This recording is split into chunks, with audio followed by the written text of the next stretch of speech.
नमस्कार, अग्निपथ देख रहे हैं आप और अग्निपथ में आज हम बात करेंगे कोरोना भारी कितनी तैयारी। चीन में कोरोना से हालात बिगड़ते जा रहे हैं। चीन में संक्रमण के हालात 2020 की याद दिला रहे हैं। माना जा रहा है कि अगले 3 महीनों में 60% आबादी और दुनिया के 10% लोग कोरोना से संक्रमित होंगे। करीब 10 लाख मौत की आशंका भी जताई जा रही है। अच्छी बात यह है कि जहां दुनिया भर में कोरोना के केस बढ़े हैं, वहीं भारत में एक्टिव मामलों की संख्या में तेजी से कमी आ रही है। भारत सरकार के स्वास्थ्य एवं परिवार कल्याण मंत्रालय के मुताबिक देश में कुल 3,490 के करीब एक्टिव कोरोना केस हैं। स्वास्थ्य मंत्री ने 19 दिसंबर को संसद में बताया था कि भारत में वैक्सीनेशन का आंकड़ा 220 करोड़ को पार कर चुका है। ये संख्या कोरोना की सभी उपलब्ध वैक्सीन की पहली, दूसरी और प्रिकॉशन डोज को मिलाकर है।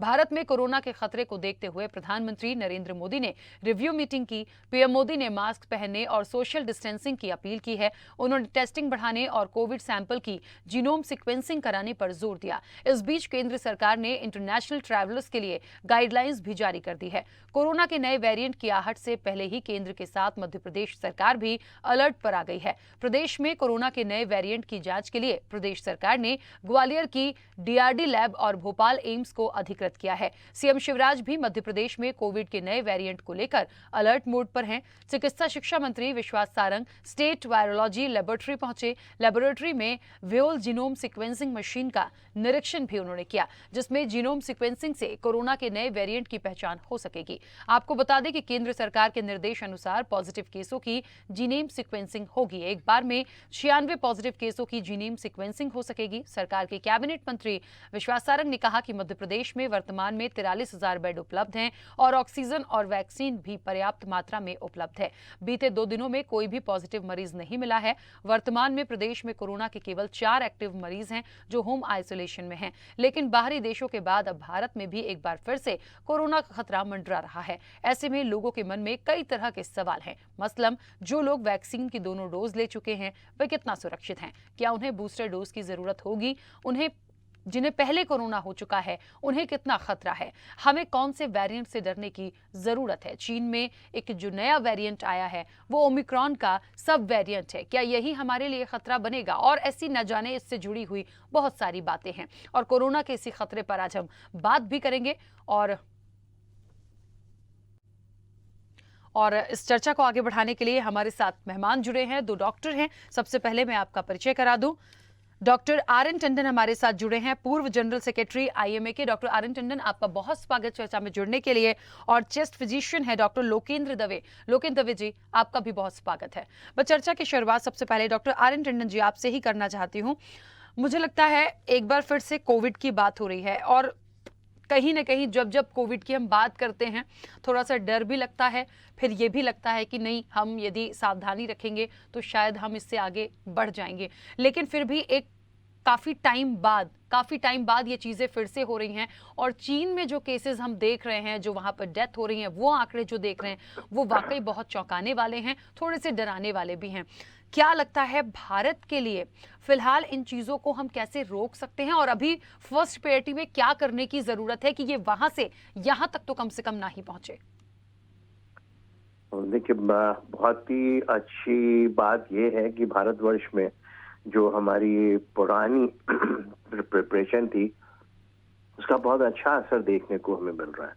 जिस तरह से हमारा वैक्सीनेशन 220 करोड़ से ऊपर जा चुका है डोजेस का, जो कि मिली जुली हैं, किसी को 2 हैं, किसी को 3 भी लगी, किसी को 1 ही लगी हुई है, तो उसका एक बहुत बड़ा असर पड़ा है। दूसरा, हमारे यहाँ ये बहुत बड़ा फर्क हुआ है कि हमारे जिस तरह से सेकेंड वेव में और अभी जो ओमिक्रॉन का आया था मार्च अप्रैल में, उसमें जिस तरह से इन्फेक्शन फैला था, उससे हमारे यहाँ लोगों में थोड़ी सी हर्ड इम्यूनिटी का भी फर्क पड़ा है। हर्ड इम्यूनिटी आई है, यानी कि हमारी इम्यूनाइजेशन की जो शक्ति है शरीर की, वो बेहतर हो गई है।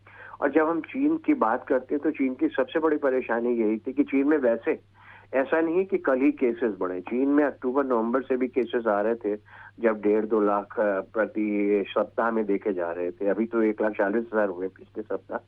पर प्रॉब्लम ये आई कि उनके यहाँ जीरो टॉलरेंस की वजह से लॉकडाउन बहुत सीवियर तरीके से फॉलो किया जा रहा है। तो उस लॉकडाउन के चक्कर में वहां पर लोगों की इंटरमिंगलिंग नहीं हो रही थी। जिस तरह के माइल्ड इन्फेक्शन सबको हो रहे थे, उसका असर नहीं आया उनके ऊपर, उससे उनकी इम्यूनिटी नहीं बढ़ी। और साथ में उनकी वैक्सीन अगर हम पहले दिन से याद करें तो चीन की जब वैक्सीन उन्होंने लोगों को गिफ्ट करी थी, बहुत सारे देशों ने उसको रिटर्न कर दिया था, क्योंकि उनको उस समय से ही लग रहा था कि ये वैक्सीन इफेक्टिव नहीं है।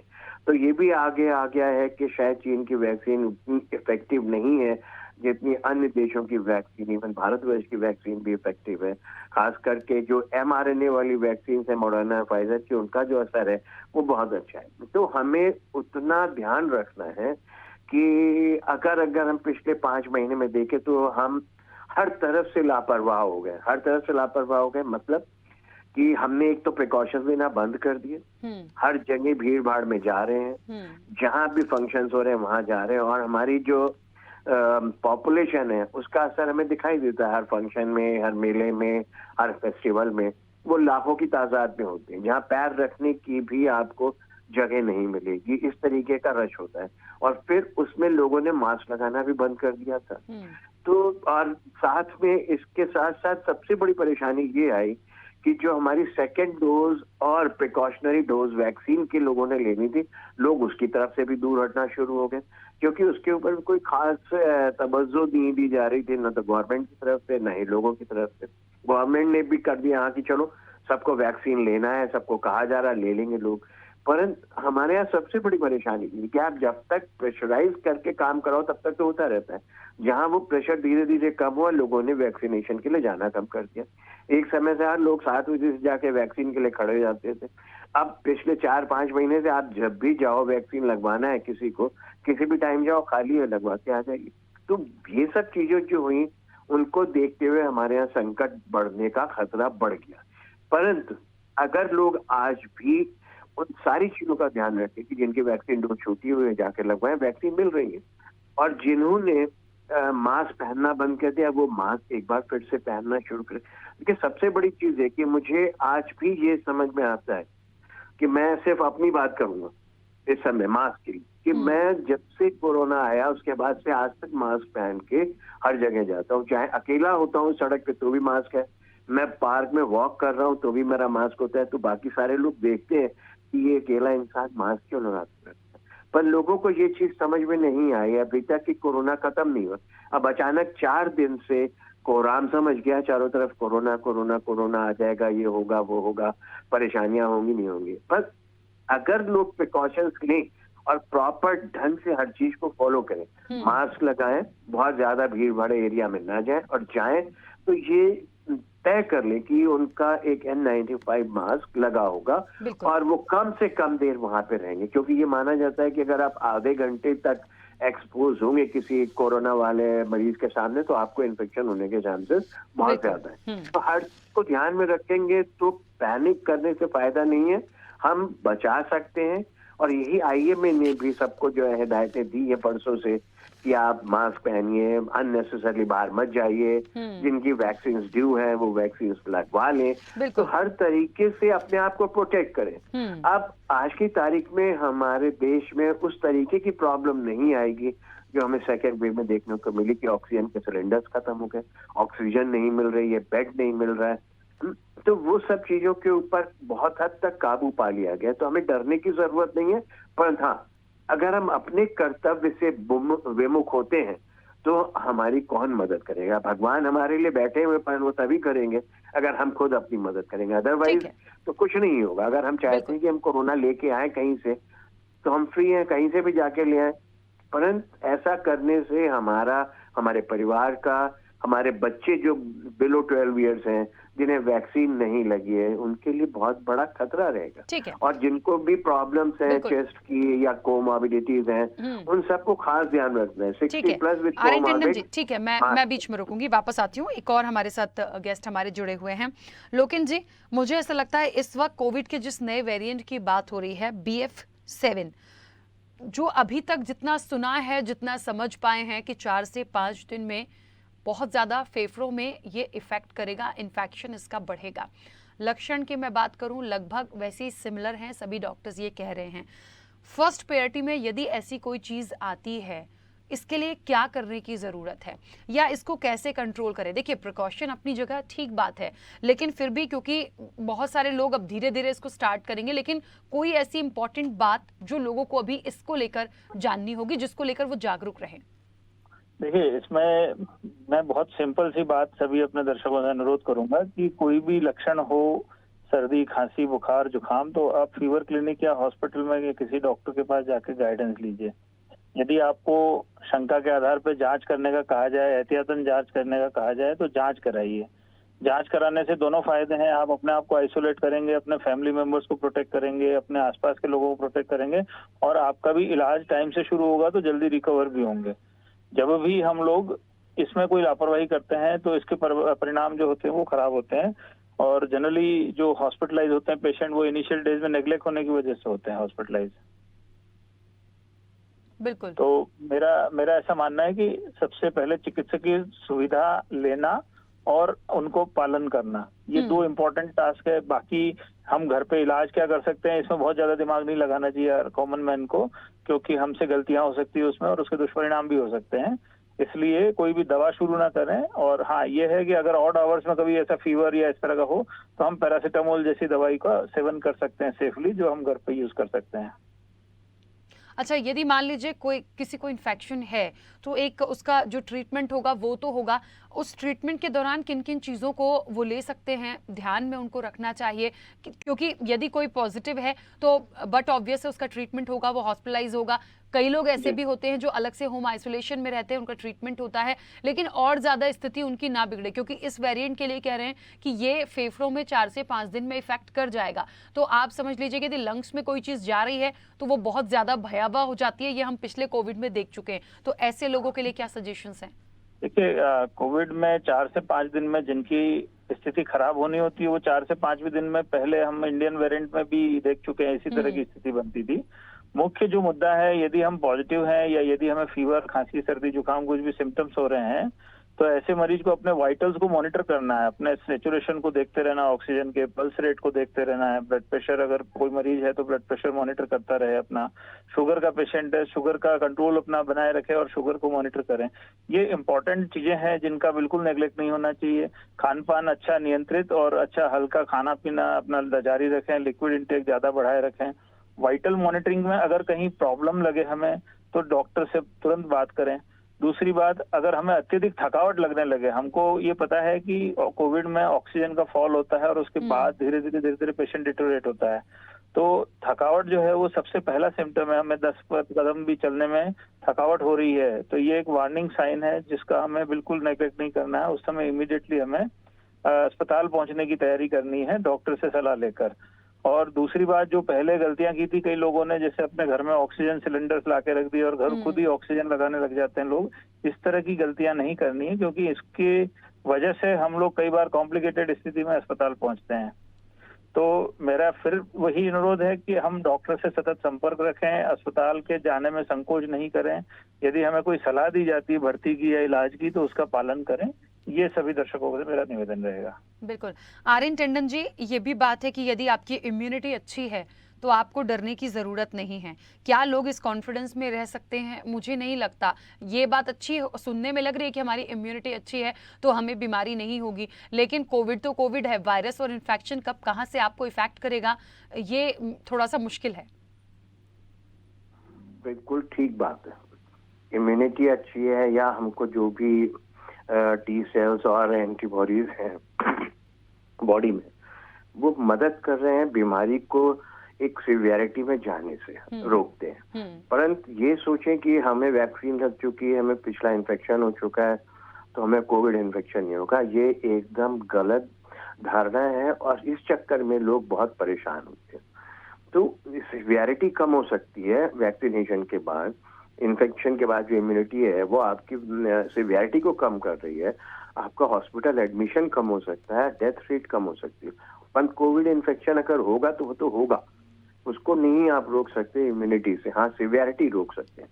तो ये सोच के हमने वैक्सीन लगवा ली है, अब जो चाहे करें, वो नहीं है। पहले दिन से ये कहा जा रहा है वैक्सीन आपको प्रोटेक्ट कर रही है सिवियर डिजीज से, परंतु आपको इन्फेक्शन से अगर बचना है तो आपको सोशल डिस्टेंसिंग करना है, मास्क पहनना है, अननेसेसरी भीड़ वाले इलाकों में नहीं जाना है। अगर आप ये सब चीजें करेंगे ये सोच के कि हम तो वैक्सीनेटेड, हमें कुछ नहीं होगा, तो वो गलत फहमी है, और वो आपके लिए ही नहीं, आप बाकी लोगों के लिए भी प्रॉब्लम है। क्योंकि ये जिस तरह से वायरस BF7 की बात करी जा रही है, वेरिएंट की, कि ये एक साथ 10 से 19 लोगों को इन्फेक्ट कर सकता है। अगर आज आपको इन्फेक्शन है तो 10 से 19 लोगों को आप इन्फेक्शन दे सकते हैं। यानी कि आप अपने लिए तो मुसीबत खड़ी कर रहे हो, बाकी 10 से 19 लोगों के लिए भी मुसीबत खड़ी कर रहे हो, जस्ट एक लापरवाही से कि आपने मास्क नहीं पहना, भीड़ भाड़ इलाके में घूमते फिरते रहे, इन्फेक्शन ले आए।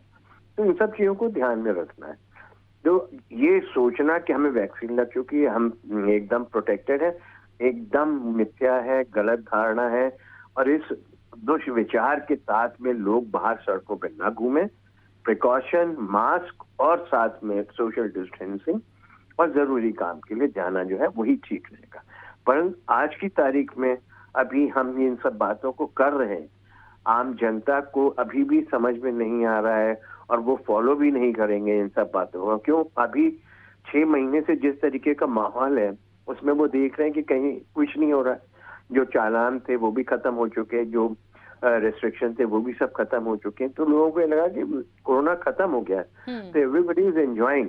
तो हमें उन सब चीजों से पहले बाहर निकालना है लोगों को, जो नींद में चले गए उनको उठाना है, और फिर बाद में मास्क और सोशल डिस्टेंसिंग इन सब बातों की बात करनी है। हाँ, लोगों को इस बात से चिंता नहीं करना चाहिए कि ये बीमारी बहुत खतरनाक हो जाएगी आपके लिए आज की तारीख में। हम इतने समय से 3 साल से सीख रहे हैं, तो हम इस बीमारी से आराम से लड़ सकते हैं। और ये ध्यान रखना है कि जो पिछली बीमारियों में लोगों को इलाज दिए गए थे या इलाज किए गए थे, लोगों ने बहुत सारी दवाइयां अपने घर में स्टोर करके रखी हुई थी। उन दवाइयों को अननेसेसरली इस्तेमाल ना करें। खास करके जो स्टेरॉइड्स लोगों ने बंद करके रखे और इस्तेमाल करना शुरू करे बिना इंडिकेशन के, वो एक सबसे बड़ा खतरा था उस समय भी और आने वाले समय में भी। अगर हम अननेसेसरी स्टेरॉइड्स यूज करेंगे, क्योंकि स्टेरॉइड्स का यूज कब करना है ये सिर्फ डॉक्टर्स को पता है, मरीज को नहीं पता है, केमिस्ट को नहीं पता है, आम जनता को नहीं पता है। और कभी भी एक आदमी का इलाज दूसरा आदमी के लिए माफिक नहीं आता। ये सबको ध्यान रखना है कि एक ही बीमारी 10 साल पहले हुई और एक ही बीमारी आज आपको हो रही, तो उसका इलाज वही नहीं होगा जो आपने पहले कहा था। बहुत सारी चीजें बदल जाती हैं।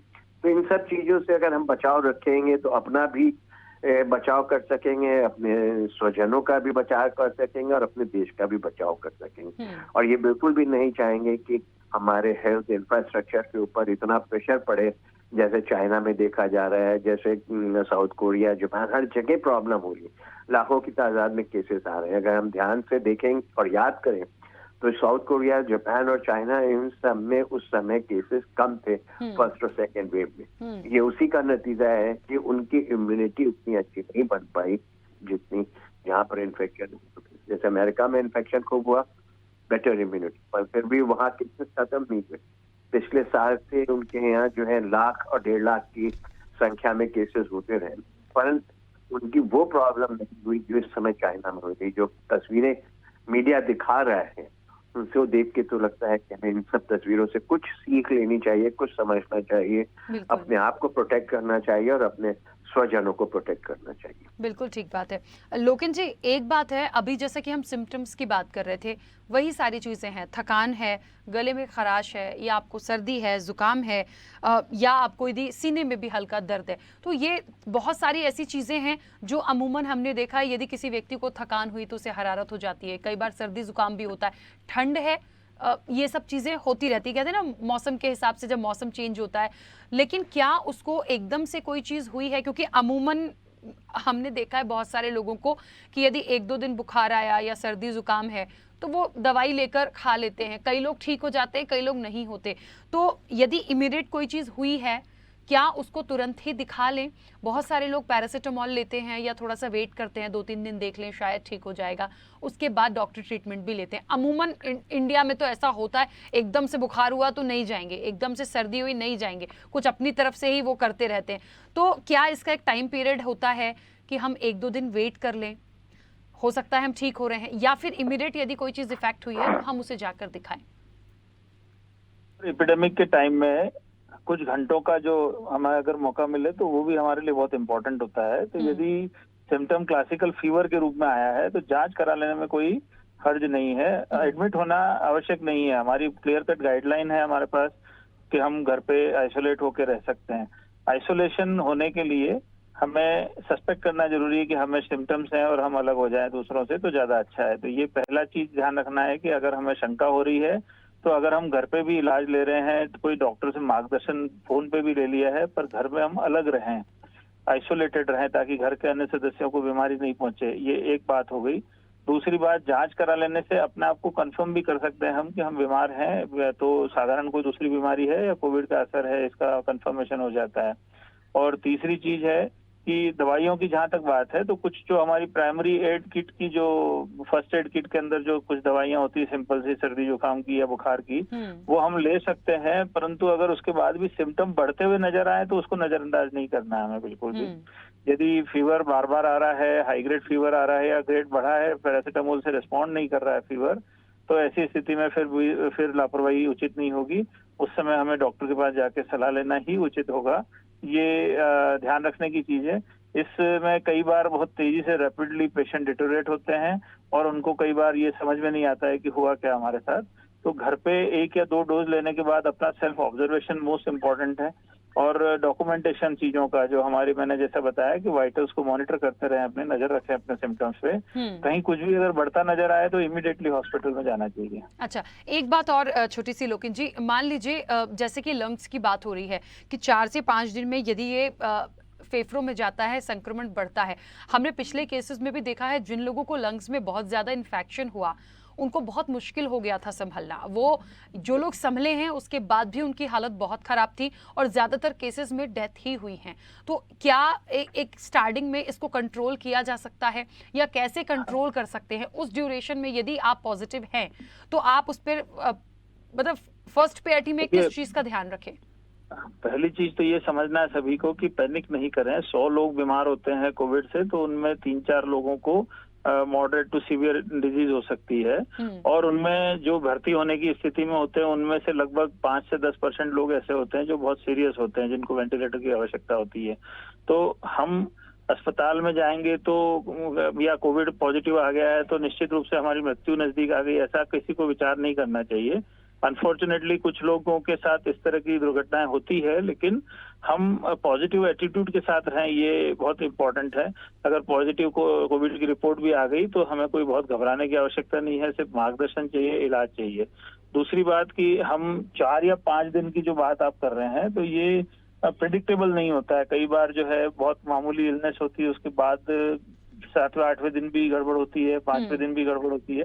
मोस्ट इम्पोर्टेंट है प्रोग्रेसिव सिम्टम अगर नजर आ रहे हैं, मैंने जैसा कि कहा कि कहीं भी डिटोरेशन नजर आ रहा है, कहीं भी थोड़ा सा भी खांसी बढ़ती हुई नजर आ रही है, सांस में दिक्कत ज्यादा होती हुई नजर आ रही है, चलते फिरते थकान ज्यादा हो रही है, फीवर 2-3 दिन आने के बाद में अचानक तेज आने लगा है फीवर, ये सारी चीजें इंडिकेट कर रही है कि इन्फेक्शन का असर तेज हो रहा है थोड़ा बॉडी में, और उस समय बिल्कुल ठीक है। क्योंकि समय हो गया है, आप दोनों मेहमानों का बहुत शुक्रिया इस चर्चा में जुड़ने के लिए। कोरोना भारी कितनी तैयारी, देखिए डरने की जरूरत नहीं है, पैनिक मत कीजिए, प्रिकॉशन आपको लेने होंगे, एहतियात आपको बरतनी है, तो इससे हम जरूर जीतेंगे। इस चर्चा में इतना ही, दीजिए इजाजत, नमस्कार।